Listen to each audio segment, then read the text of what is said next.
হরে কৃষ্ণ। নমস্কার সবাইকে। আশা করি পরমেশ্বর ভগবানের কৃপায় সবাই সুস্থ ও ভালো আছেন। তো শর্তিলা একাদশী ব্রত 2026 কবে পালন করতে হবে?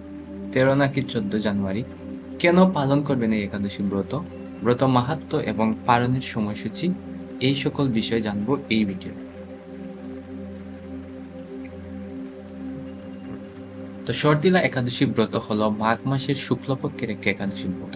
আগামী 14 জানুয়ারি রোজ বুধবার এই একাদশী ব্রত পালন করতে হবে। তো ব্রত পালনের পূর্বে অবশ্যই সংকল্প মন্ত্র পাঠ করবে। তো একাদশীর সংকল্প মন্ত্রটি হলো একাদশম নিরহারহ স্থিতা অহম অপরেহনে বক্ষ্যামি পুণ্ডরীকাক্ষ শরণম মে বাবাচ্যুত।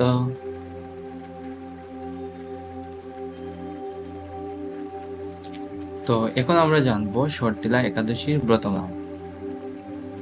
পবিত্র শর্তিলা একাদশী ব্রত, শর্ট অর্থ 6 এবং তিলা অর্থ তিল। এই একাদশীতে তিলের অনেক মাহাত্ম্য রয়েছে। তবে এই দিন তিল দিয়ে 6টি কার্য করলে সকল ভাব থেকে মুক্ত হওয়া যায়।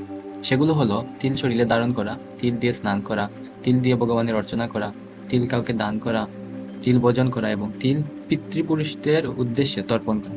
তিলের এই 6টি বিশেষ ব্যবহারের জন্য এই একাদশীকে শর্তিলা একাদশী বলা হয়। সনাতন ধর্ম অনুসারে একাদশী তিথি হলো অতি পূর্ণ তিথি হিসাবে বিবেচিত।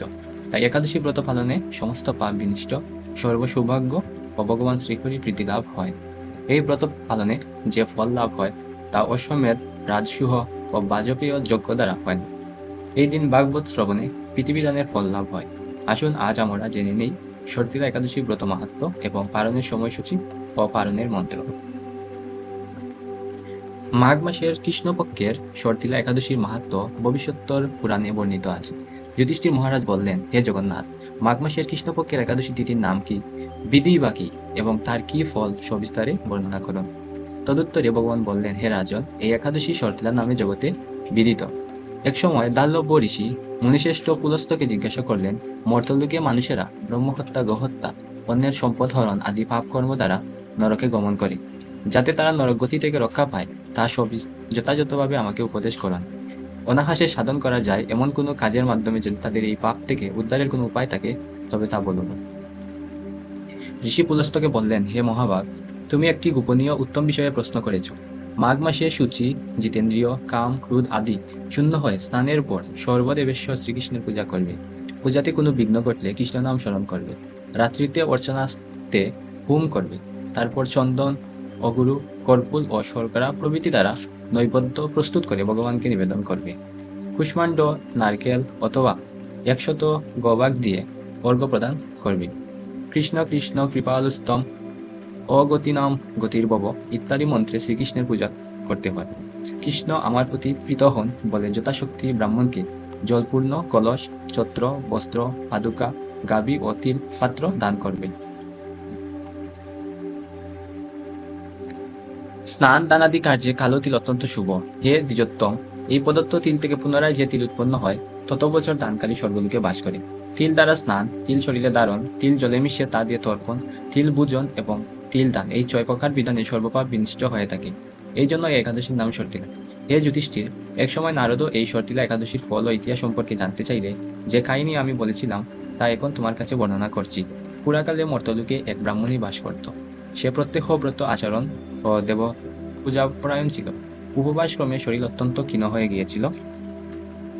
সেই মহাসতী ব্রাহ্মণী অন্যের কাছ থেকে দ্রব্যাদি গ্রহণ করে দেবতা ব্রাহ্মণ কুমারীদের ভক্তিভরে দান করত, কিন্তু কখনো ভিক্ষুককে ভিক্ষাদান ও ব্রাহ্মণকে অন্নদান করেননি। এইভাবে বহু বছর অতিক্রান্ত হলো। আমি চিন্তা করলাম, কষ্টসাধ্য বিভিন্ন ব্রত করার ফলে এই ব্রাহ্মণীর শরীরটি শুকিয়ে যাচ্ছে।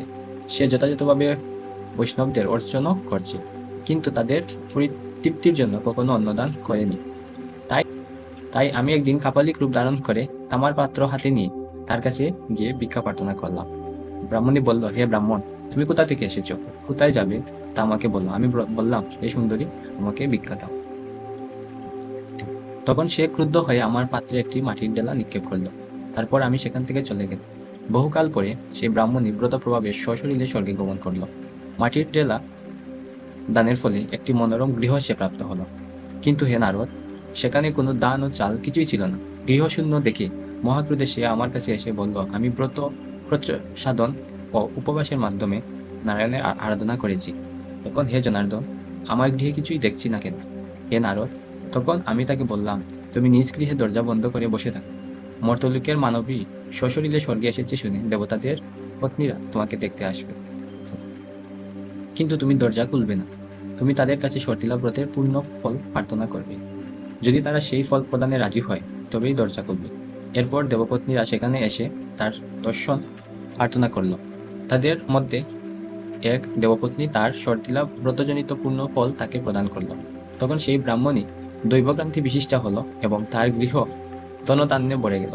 দ্বার উদ্ঘাটন করলে দেবপত্নীরা তাকে দর্শন করে বিস্মিত হলেন।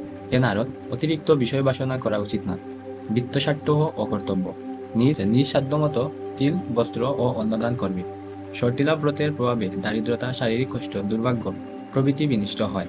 এই বিধি অনুসারে তিলদান করলে মানুষ অনায়াসে সমস্ত পাপ থেকে মুক্ত হয়। তো পালনের সময়সূচি বাংলাদেশ সময় 15 জানুয়ারি 6:42 থেকে 10:19 মধ্যে পালন সম্পূর্ণ করতে হবে। পালন মন্ত্র উপবাস ভাঙার সময় একাদশম নিরহারঃ প্রতে নানেনব কেশব প্রসন্ন সৌমুখনাথ জ্ঞান দৃষ্টির প্রদবহ। এই মন্ত্রটি পাঠ করে সঠিক সময় একাদশীর পালন সম্পন্ন করবেন। তো আপনারা নিজেরা একাদশী ব্রত পালন করুন এবং অন্যদের একাদশী ব্রত পালন করতে উৎসাহিত করুন।